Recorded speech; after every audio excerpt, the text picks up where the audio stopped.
Video बनाया था, सवाल नहीं पूछा था, हमसे नहीं पूछा था। इन्होंने नहीं, सिराज जी अब हमको बोलने दीजिए। सिराज जी आपसे निवेदन है, माननीय से बड़े भाई सिराज जी बात कर रहे हैं भाई, इसका मतलब जो लहू बहा, जो माए विधवा हो गए, उनका कोई योगदान नहीं है। मैंने कब कहा वाजपेयी जी का योगदान नहीं है? अगर उस हिसाब से आप कहेंगे तो भारत बनाने में लॉर्ड माउंटबेटन का भी योगदान है, क्योंकि तो कहाँ ले रहे हैं सुविधा को? बताइए कौन सा सुविधा हम ले रहे हैं? नहीं, आपने जो कहा था जयराम जी से पहले, हम तो आपको तो कम से कम चर्चा करना चाहते कि एक विधायक वर्षों बाद आया है। प्रश्नकाल है जयराम जी, क्या तैयारी आज? जी प्रश्नकाल में पहला प्रश्न ही रहेगा छात्रों से संबंधित, और आशा करते हैं सरकार उसका निष्पादन करेगी। वो तो बोला था कि ना हम गाड़ी लेंगे, ना हम कोई सुविधा लेंगे, लेकिन हर तरह का सुविधा वो सरकार से ले रहा है। गाड़ी का भी सुविधा ले रहा है, आपका आवास का भी सुविधा। जब आवास पसंद नहीं आया, उसको बंगला नहीं मिला, तो बोल रहा है कि हम छात्र लोग के दे दे रहे हैं। अगर अच्छा वही आवास रहता। पेपर लीक को लेकर के विपक्ष आज धरने पर है, सीबीआई जांच की मांग कर रहा है। राज्य की सर्वोच्च संस्था नियुक्ति की जेपीएससी में अध्यक्ष नियुक्त नहीं किए जाने से परीक्षा संबंधित काफी समस्याएं हैं और भी अन्य समस्याएं। तो मैं आपके माध्यम से सरकार से मांग करता हूं, सर्वप्रथम जेपीएससी का चेयरमैन नियुक्त किया जाए, साथ ही साथ जेपीएससी और जेसीसी का एक वार्षिक कैलेंडर जो कि आपके घोषणा पत्र में भी सरकार का था, उसे जारी किया जाए ताकि छात्र अपने भविष्य। प्रश्नकाल है जयराम जी, क्या तैयारी आज? जी प्रश्नकाल में पहला प्रश्न ही रहेगा छात्रों से संबंधित, और आशा करते हैं सरकार उसका निष्पादन करेगी। वो तो बोला था कि ना हम गाड़ी लेंगे, ना हम कोई सुविधा लेंगे, लेकिन हर तरह का सुविधा वो सरकार से ले रहा है। गाड़ी का भी सुविधा ले रहा है, आपका आवास का भी सुविधा। जब आवास पसंद नहीं आया, उसको बंगला नहीं मिला, तो बोल रहा है कि हम छात्र लोग के दे दे रहे हैं। अगर अच्छा वही आवास रहता। पेपर लीक को लेकर के विपक्ष आज धरने पर है, सीबीआई जांच की मांग कर रहा है। जी विपक्ष की मांग सही है। आज कहीं ना कहीं पेपर लीक का जो मामला इस राज्य में देखने को मिल रहा है, और इस मामले को लेकर सरकारें गंभीर नहीं होने के कारण एक के बाद एक लगातार क्रम अनुसार पेपर लीक के मामले सामने आ रहे हैं।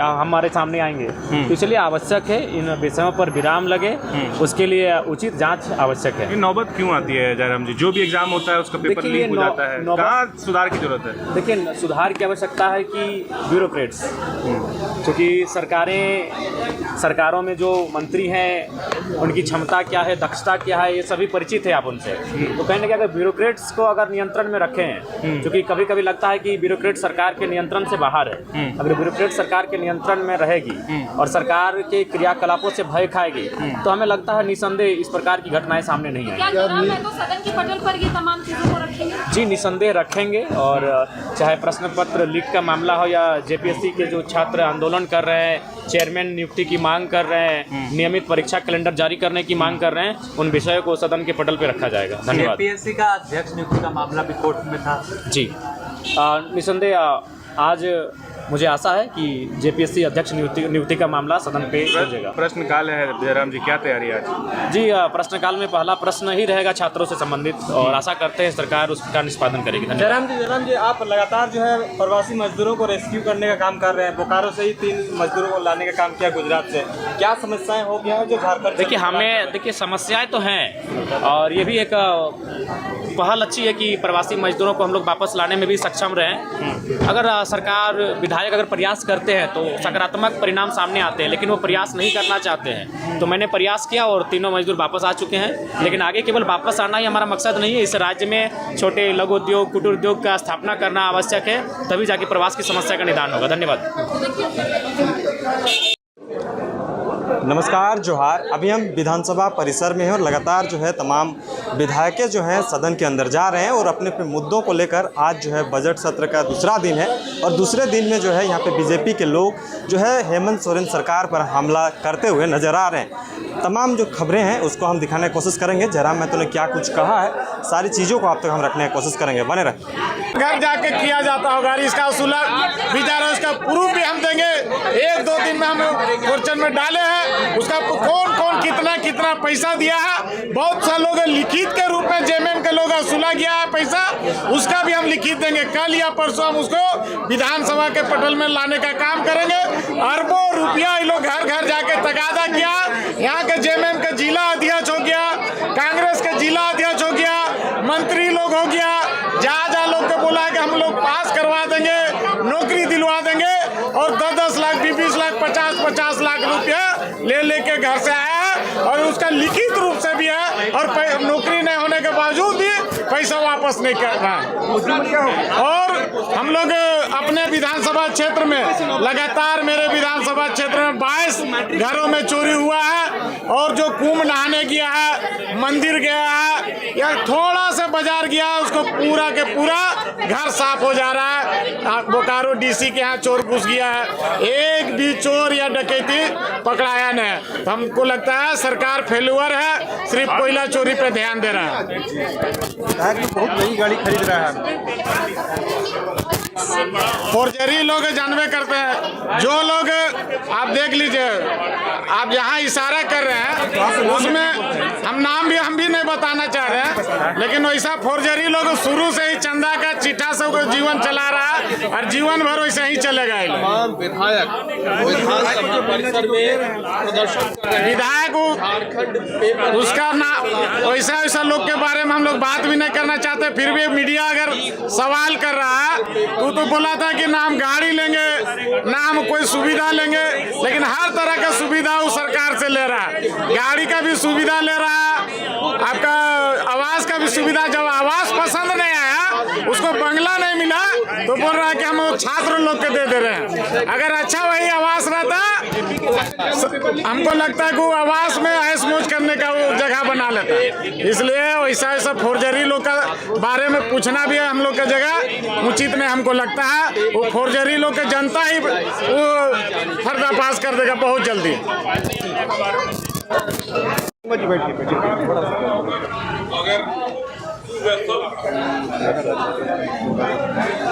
कुछ पेपर लीक को लेकर कुछ बोलना चाह रहे हैं? देखिए, हमारे जो राज्य के छात्र वर्ग है उनके साथ तो बहुत ही गलत हो रहा है।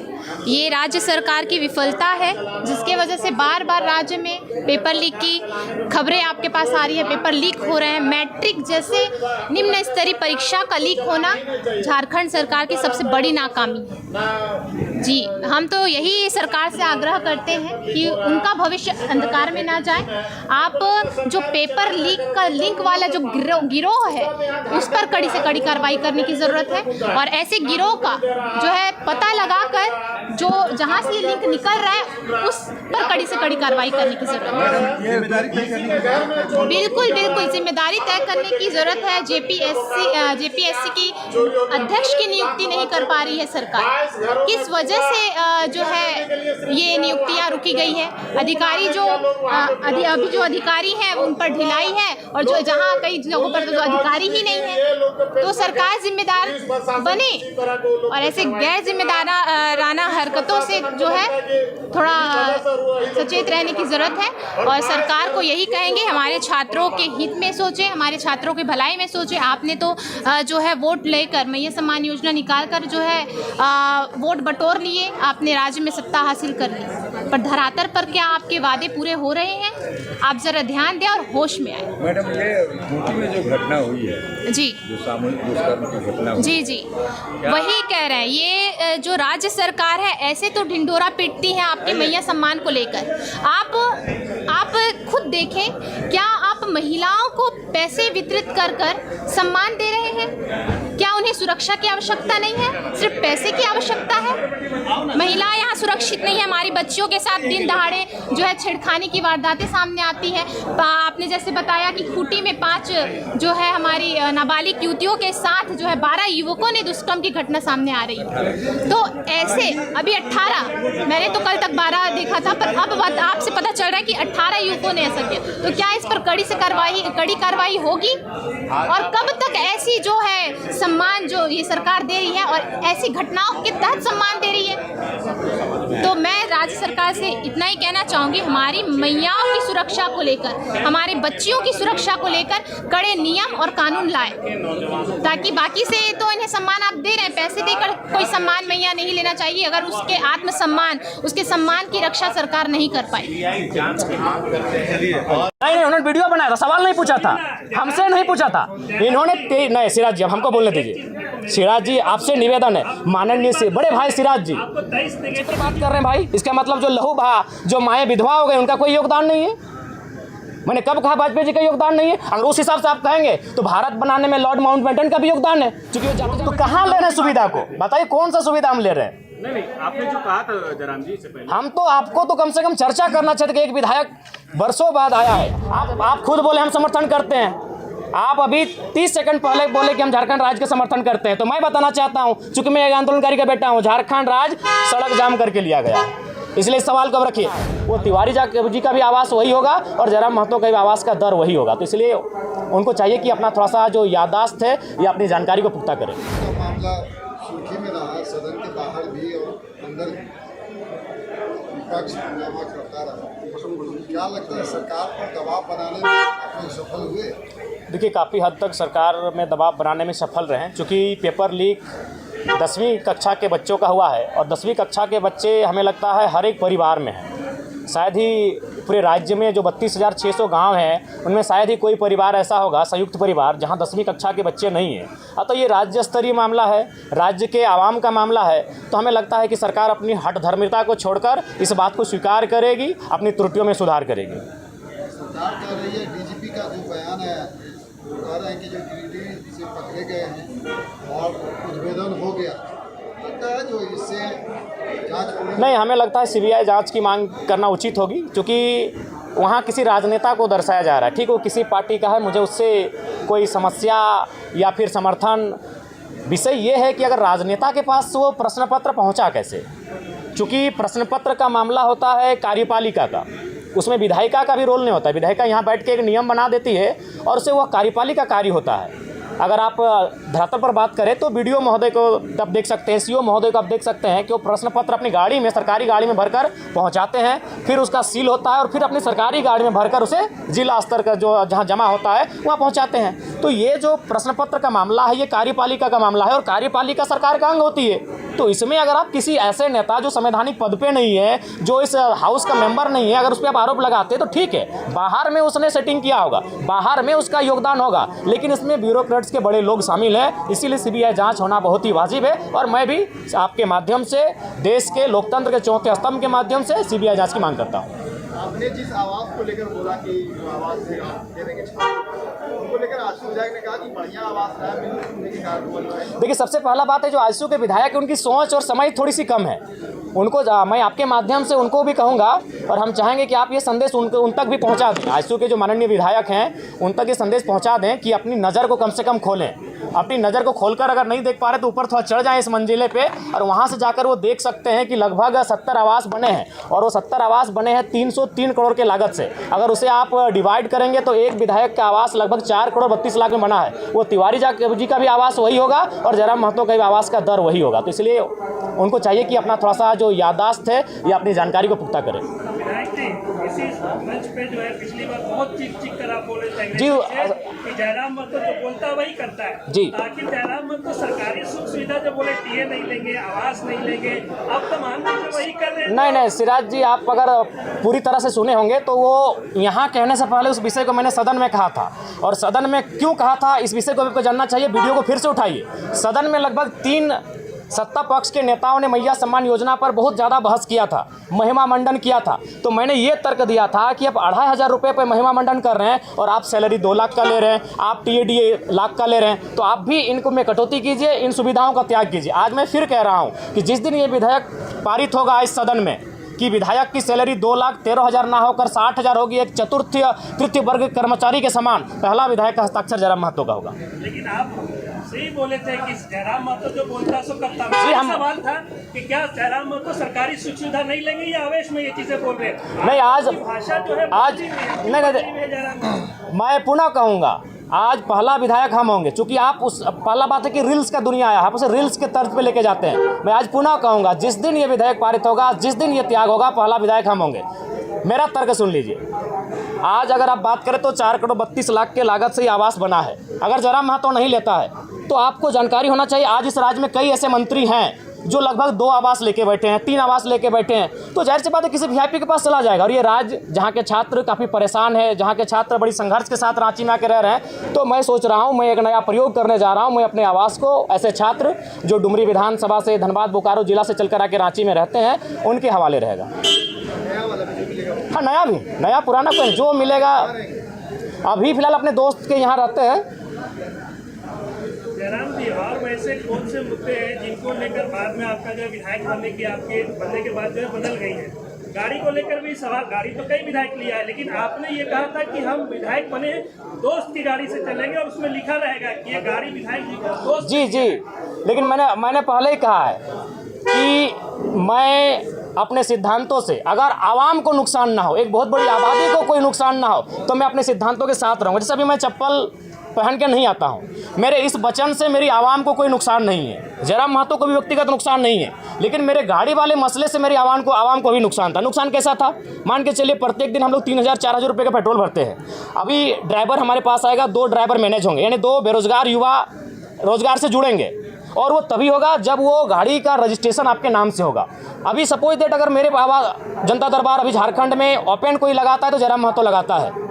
आप प्रशंसा करें, हमारी बुराई करें, खिंचाई करें, अलग बात है, लेकिन जो चैलेंजिंग विषय है, मिट्टी में बैठ के कोई जनता, और उस समय बहुत सारी समस्या ऐसी आती है कि बाबू हमको 500 रुपये की मदद कर दीजिए, बाबू हमको हॉस्पिटल का मामला है, हमको दवाई घट गया है, तो अपनी हैसियत के अनुसार हम उसे उनका मदद करने का प्रयास करते हैं। तो अगर मान के चलिए सरकार से हमें 3 से 5 हज़ार रुपये का टीए आएगा और उसे अगर हम अपने उपयोग में लाएंगे तो हम फिलहाल जो पैसा तेल में खर्च कर रहे हैं वो मेरे पास बचेगा, और जो लोग मेरे जनता दरबार में इन छोटी छोटी समस्याओं को लेकर आ रहे हैं उनका समाधान हो पाने में हम सक्षम हो पाएंगे। नहीं, वो फेक है, और हम चाहेंगे मीडिया बंधु इस तरह का सवाल बिल्कुल आप लोग भी एक बार थोड़ा जांचें। धोनी जी से हमारी कोई मुलाकात नहीं हुई है, लेकिन ऐसा नहीं कि मुलाकात नहीं करना चाहते, हम भी उनका बहुत बड़ा समर्थक हैं, और बिल्कुल उनके छक्कों के, उनकी कैप्टेंसी के, उनके हर एक कार्य की हम भी प्रशंसक हैं। अगर कभी मिलेंगे तो हम अपने पोस्ट पे खुद सार्वजनिक करेंगे कि आज हम धोनी से मिले। अच्छा, सीसीएल में क्वार्टर को लेकर जो है अपराध विभाग गए थे, कई खबरें आई, आप रांची में हैं कैमरों के सामने, ये बता दीजिए कि सीसीएल में आपको जयराम महतो क्वार्टर चाहिए या नहीं चाहिए? जो अवैध रूप से क्वार्टर ले रहे हैं उनको खाली कराने के लिए? नहीं, वो एक बात, पहला बात है, अगर आप आंदोलन की बात करेंगे और संवैधानिक बात करेंगे तो फिर हमें लगता है बहुत सारी विवाद उत्पन्न हो जाएगा। अगर आप कहेंगे कि कुछ आंदोलन के तरीके ऐसे होते हैं जो लगता है कि लीक से हटकर है, अगर आप झारखंड अलग राज्य की लड़ाई को जानते हैं और यदि आपके परिवार के कोई सदस्य झारखंड आंदोलन की लड़ाई में भाग लिए हैं तो उस लड़ाई को भी आप कहीं ना कहीं ये मानेंगे कि सड़क जाम करना ये तो संवैधानिक नहीं था, लेकिन कभी कभी ऐसे क्रियाकलाप करने पड़ते हैं जिससे दिल्ली तक आवाज़ जाए। जो चूँकि झारखंड आंदोलन सड़क जाम करके किया गया है, झारखंड आंदोलन बहुत बृहद पैमाने पर, तो कहीं ना कहीं वो जो मेरा मास्टर स्ट्रोक था वो इसी ध्यान को आकर्षण करना था कि जो लोग 5500 क्वार्टर में कब्जे पर है, कम से कम एक बार फिर से ये मामला राज्य में गरमाए। अगर इस हिसाब से देखा जाए तो अगर पुलिस को जगाना तो पहले चोरी करनी पड़ेगी, तब पुलिस जागेगा, भाई चोरी हुई तब जाएगा। नहीं, ये चोरी का सवाल नहीं है, ये राज्य का विषय है। चोरी एक मामूली विषय है इस राज्य तरीके से तो इसी मुद्दों को नहीं उठाया जा सकता। नहीं, कभी रास्तों को, झारखंड आंदोलन इसी रास्ते से बना है। आप झारखंड आंदोलन अलग राज्य का समर्थन करते हैं, हाँ या ना? तो झारखंड राज्य बना ही उसी रास्ते से, तोड़ फोड़ से, बंदी से, इसीलिए उस सवाल को विराम दीजिए, आगे बात कीजिए। देखिए, जब सीढ़ी आप खुद बोले हम समर्थन करते हैं, आप अभी 30 सेकंड पहले बोले कि हम झारखंड राज्य का समर्थन करते हैं, तो मैं बताना चाहता हूं, चूंकि मैं एक आंदोलनकारी का बेटा हूं, झारखंड राज्य सड़क जाम करके लिया गया, इसलिए सवाल को रखिए। अगला सवाल, वाजपेयी जी का कोई योगदान? देखिए, वाजपेयी जी अगर डायरेक्ट झारखंड राज्य दे देते, निसंदेह उनका योगदान है, कलम में उनका योगदान है, लेकिन क्रांति में झारखंडियों का योगदान है जिनका रक्त बहा है। आप विचित्र बात कर रहे हैं भाई, इसका मतलब जो लहू बहा, जो माएँ विधवा हो गए, उनका कोई योगदान नहीं है? मैंने कब कहा वाजपेयी जी का योगदान नहीं है? अगर उस हिसाब से आप कहेंगे तो भारत बनाने में लॉर्ड माउंटबेटन का भी योगदान है, क्योंकि वो जाते जाते कलम पंडित पावर क्या कहते हैं। कुर्मियों को लेकर के क्या विचार है? जी, कुर्मियों को लेकर मैं अपना स्टैंड पूर्व में भी क्लियर कर चुका हूं, आज भी क्लियर कर रहा हूं। मैं उनके शेड्यूल ट्राइब में जो मांग है उसका समर्थन करता हूं, लेकिन मैं एक तरीका चाहता हूं कि जो विवाद उत्पन्न हो रहा है वो विवाद ना उत्पन्न हो, क्योंकि भारत एक संवैधानिक देश है। भारत के संविधान आर्टिकल 48 के ए में वन्य जीवों की सुरक्षा की बात करता है, तो कुर्मी कौम इस राज्य की सबसे बड़ी एकल आबादी है। सबसे बड़ी एकल आबादी अगर इस राज्य की कोई है तो कुर्मी है। सबसे अगर शहादत की एक लंबी लिस्ट निकाली जाएगी तो आधी शहादत आपको कुर्मी कौम से दिखेगा, चाहे निर्मल महतो रहे, शक्तिनाथ महतो रहे, सुनील महतो रहे, ऐसे किस्से खत्म नहीं होंगे। तो वो कौम जिसने इस राज्य को बनाने के लिए अपना लहू तक बहाया है, वो कौम जिसकी ज़मीनों पे टाटा है। अरे भाई, आज आपके कोई ना कोई रिलेटिव टाटा में जॉब करते हैं तो जानिए वो ज़मीन कुर्मियों की है, चाहे टाटा घाटोर है, टाटा जमाडोबार है या टाटा सिजवार है। आप नहीं करते, आपके मौसा करते हैं, मामा करते हैं, फूफा करते हैं, वो जॉब कुर्मियों की ज़मीन पर है अगर आप टाटा में करते हैं। क्योंकि टाटा की 95% ज़मीनें जहाँ खनन का कार्य होती है वो कुर्मियों की हैं, चाहे टाटा घाटो रामगढ़ रहे या टाटा जमाडोबा धनबाद रहे या टाटा सिजवा धनबाद रहे। तो इसलिए भैया उस कौम ने ज़मीनों को भी दिया है, जानों को भी दिया है, और आज अगर वो संरक्षण मांग रही है तो इसमें किसी को आपत्ति नहीं होनी चाहिए। हाँ, मैं ये रास्ता चाहता हूँ कि जब राज्य सरकार अनुशंसा करे केंद्र को कुर्मियों को एसटी में शामिल करने का, और जब केंद्र से वो लिस्ट वापस आए तो राज्य एक काम करे, जो लोग पूर्व में शेड्यूल में है उनको वहाँ रहने दिया है, और इनके लिए एक नया column farming tribe, agriculture tribe, एक नया ट्राइब का कॉलम लेकर आए और इनको संरक्षण दिया जाए। ये लड़ाई आरक्षण की नहीं है, ये लड़ाई संरक्षण की है। इसी सरकार में मंत्री है चमला लेकर, वो बोल रहे हैं कि आप लोग जो है आदिवासियों के हक में सिंधमारी करने के लिए जो है एसटी में शामिल होना। नहीं, इसमें हक में उनको बोलिए इतिहास को पढ़े, अपने इतिहास को पुख्ता करे। 1931 जब अंग्रेजों का अंतिम जनगणना हमारे सामने प्रस्तुत हुआ था, उसमें 12, एक शायद घासी को हटाया गया और कुर्मी को, बाकी 11 लोग आज शेड्यूल ट्राइब में हैं, यानी 13 लोगों के साथ कुर्मी शेड्यूल ट्राइब, उसमें शेड्यूल ट्राइब नहीं था, उसमें प्राइमेटिव ट्राइब नाम था, उस सूची में सम्मिलित थे। बिल्कुल, सरना कोड का हम बिल्कुल समर्थन करते हैं। एक आदिवासी कौम, चूंकि इस राज्य का निर्माण ही एक आदिवासी राज्य के रूप में हुआ है और आदिवासियों की भावना सरना धर्म कोड पे आधारित है, अतः उनका इस धर्म कोड की मांग को सरकार पुरजोर तरीके से लागू कराने के लिए पहल करे। धन्यवाद, जोहार, नमस्कार। जयराम जी, एक सवाल, आपके जो आलोचक हैं वो आपको केजरीवाल बता रहे हैं झारखंड का। अरे तो बहुत बड़ा बात है यार, केजरीवाल 10 साल सीएम रहे, तो केजरीवाल कोई कम? केजरीवाल का आप आलोचना कर सकते हैं, लेकिन उन्होंने जिस विजन को दिल्ली के माध्यम से देश को दर्शाया उसको आप नकार नहीं सकते हैं। पिछली बार तो आप भी केजरीवाल की आलोचना नहीं, केजरीवाल की आलोचना के लिए नहीं, केजरीवाल से तुलना जी नहीं, बिल्कुल हमारी तुलना कैसे हो सकती है? वो कहाँ सीएम रह चुके, हम विधायक हैं।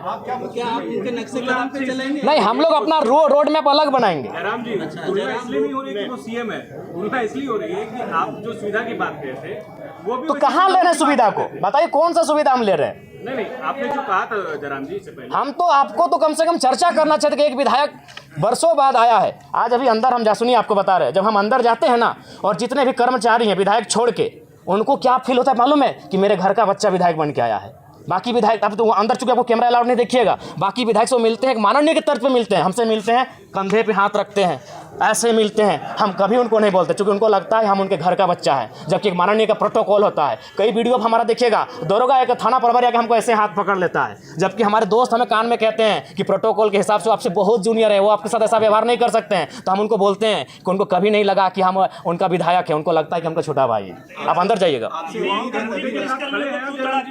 वो चलेगा। जो लोग गलत है उनको माफ नहीं किया जा सकता है। जो हमने सिराज जी पहले कहा है कि जो ईमानदार है उनको नमस्कार है, जो गलत है उनका तिरस्कार है। पैमाना आपका कार्य है, आपका कार्य है। जी सिराज जी, आप हमारे बहुत अच्छे मित्र हैं, भविष्य में रहेंगे कि नहीं रहेंगे वो अलग विषय है, लेकिन मित्र रहे हैं हमारे। अभी जो आपकी और हमारी एक बहस हुई थी, पूरी दुनिया ने देखा, पूरे भारत ने देखा, लेकिन आप स्वीकार कीजिए सिराज जी, आपने 23 वीडियो बनाया था, 23 का 23 हमारे नेगेटिव में बनाया था। क्यों भाई? एक नया लड़का जो विधायक नहीं बना है, क्या आप इस सवाल, ठीक है मीडिया है, लेकिन इतना तो किसी का नहीं, उन्होंने वीडियो बनाया था, सवाल नहीं पूछा था, हमसे नहीं पूछा था इन्होंने। नहीं सिराज जी, अब हमको बोलने दीजिए। सिराज जी, आपसे निवेदन है, माननीय से बड़े भाई सिराज जी, क्यों? वही तो सवाल है, क्यों आपने सीरियल नंबर बनाया? नहीं, सीरीज बनाइए, वो क्यों देखेंगे? कोई नहीं देखेगा। सिराज जी सुनिए, वो चुनाव का समय था, नहीं वो चुनाव का समय था, नया सवाल, वो चुनाव का समय था। नहीं, अब क्यों नेगेटिव क्यों? हम विधायक हैं, हम चुनाव जीते हैं। सिराज जी, जिस समय आपने मेरा वीडियो बना, सिराज जी, माननीय सिराज जी, विधानसभा में राज्यपाल का जो अभिभाषण है, जो विपक्ष जो है उसे झूठ का पुलिंदा बता रहा है। नहीं देखिए, क्या लगता है? नहीं देखिए, पूर्णतः अगर विपक्ष, चूंकि विपक्ष में बैठे लोग भी काबिल हैं, और राज्यपाल एक संवैधानिक पद होता है, उस पद की गरिमा है। उस अगर अभिभाषण को आप पढ़ते हैं तो कुछ विषय आपको लगेंगे हाँ ये ठीक ठाक है, लेकिन कुछ विषय ऐसा आपको लगेंगे कि ये धरातल पर है ही नहीं। तो कहीं ना कहीं कुछ त्रुटियां हैं उनमें, कुछ असत्यता है, इस बात को भी स्वीकार करना होगा। आज इस राज्य की जो आवश्यकताएं हैं, स्थानीय नीति अभिभाषण में कहीं जिक्र नहीं है। इस राज्य की आवश्यकता है सरना धर्म कोड, अभिभाषण में कहीं जिक्र नहीं है। इस राज्य की सबसे बड़ी आबादी ओबीसी, कहीं जिक्र नहीं है। आप वो कहते हैं कि ओबीसी को सशक्त करेंगे, कैसे? कई जिलों में आपने ओबीसी के आरक्षण को जिलावार में 0 कर दिया। ये कौन सा है? ये कौन सा भारत आप बना रहे हैं? कौन सा राज्य बना रहे हैं आप? महागठबंधन की सरकार है, महागठबंधन नारा देती है सामाजिक न्याय। उनसे पूछेगा सामाजिक न्याय का मतलब क्या होता है? सामाजिक न्याय का मतलब क्या होता है कि जिसकी 54% आबादी है आप उनको शून्य कर रहे हैं जिलावार बहालियों में। ठीक है, आप जो शेड्यूल ट्राइब है उनकी आबादी अनुमानित 26 है, आप 26 दे रहे, स्वागत है। शेड्यूल कास्ट उनकी आबादी 10 है, आप उनको 10 दे रहे हैं, स्वागत है। जो बच जाते हैं उनकी आबादी 10 है, आप उनको ईडब्ल्यूएस के नाम पे 10 दे रहे हैं, वो भी लगभग हिसाब से ठीक ठाक है। लेकिन ओबीसी जिनकी आबादी 54% है उन्हें आप 14 दे रहे हैं। बताइए तो कौन सा सामाजिक न्याय है? महागठबंधन की सरकार है। तो ऐसे में अगर कोई सवाल करे कि ये राज्यपाल महोदय के द्वारा जो अभिभाषण पढ़ा गया इसमें सत्यता नहीं है, तो बताइए कैसे नहीं लोग इस पर चर्चा करेंगे? बात करें 54% आबादी का आरक्षण कहाँ है। धन्यवाद।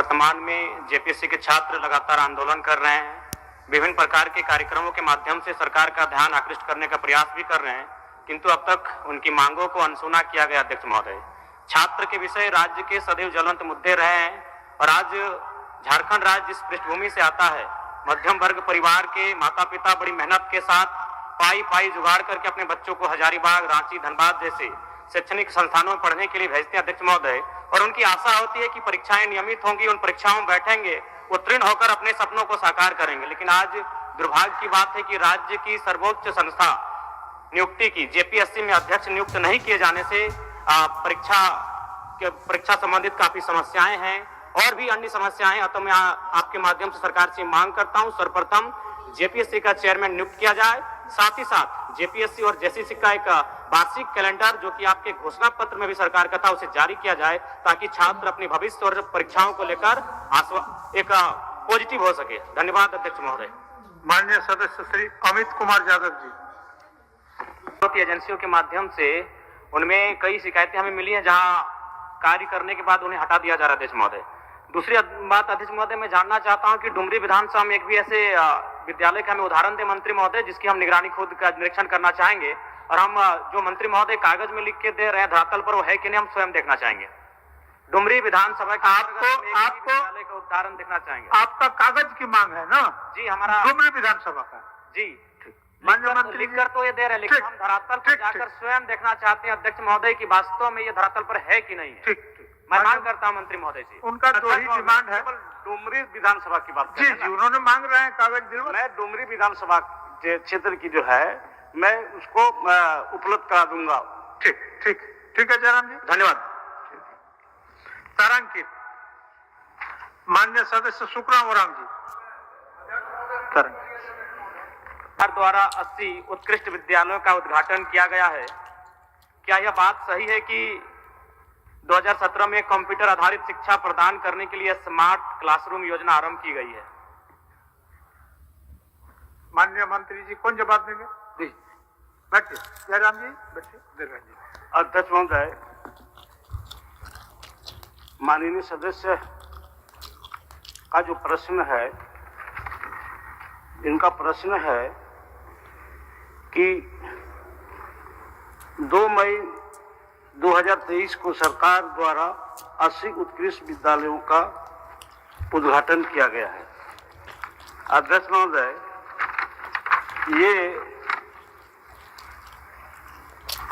राज्य सरकार द्वारा नीतिगत निर्णय लेते हुए विभागीय संकल्प संख्या 22 से 15 दिनांक 29/10/2020 के आलोक में राज्य सरकार अंतर्गत कुल 80 उत्कृष्ट विद्यालय जिला स्तर पर संचालित किया गया है। माननीय सदस्य जो प्रश्न है कि 2023 में उत्कृष्ट गया, और दूसरा उनका यह है माननीय सदस्य का कि कंप्यूटर शिक्षा आधारित शिक्षा प्रदान करने के लिए 2017 में आईसीटी योजना क्रियान्वित कराई गई थी और स्मार्ट क्लास रूम योजना वर्ष 2022 में प्रारंभ की है। इसमें भी उनका जो सवाल है उत्तर और कुछ पूरक प्रश्न जयराम जी। अध्यक्ष महोदय, मैं पूरक सप्लीमेंट्री क्वेश्चन है आपका? नहीं महोदय, मैं जानना चाहता हूं कि जो लैब टेक्नीशियन की बहाली होती है एजेंसियों के माध्यम से, उनमें कई शिकायतें हमें मिली हैं जहां कार्य करने के बाद उन्हें हटा दिया जा रहा है अध्यक्ष महोदय। दूसरी बात अध्यक्ष महोदय, मैं जानना चाहता हूं कि डुमरी विधानसभा में एक भी ऐसे विद्यालय का हमें उदाहरण दे मंत्री महोदय जिसकी हम निगरानी खुद का निरीक्षण करना चाहेंगे, और हम जो मंत्री महोदय कागज में लिख के दे रहे हैं धरातल पर वो है कि नहीं, हम स्वयं देखना चाहेंगे। डुमरी विधानसभा के आपको विद्यालय का उदाहरण देखना चाहेंगे। आपका कागज की मांग है ना? जी, हमारा डुमरी विधानसभा का। जी, माननीय मंत्री लिखकर तो ये दे रहे हैं, लेकिन हम धरातल पर जाकर स्वयं देखना चाहते हैं अध्यक्ष महोदय की वास्तव में ये धरातल पर है कि नहीं है। ठीक, मैं मांग करता हूं मंत्री महोदय से। उनका दो ही डिमांड है। डुमरी विधानसभा की बात जी जी, उन्होंने मांग रहे हैं कागज दिलवा। मैं डुमरी विधानसभा क्षेत्र की जो है मैं उसको उपलब्ध करा दूंगा। ठीक ठीक ठीक है जयराम जी, धन्यवाद। तारांकित माननीय सदस्य सुखराम ओराम जी। तारांकित।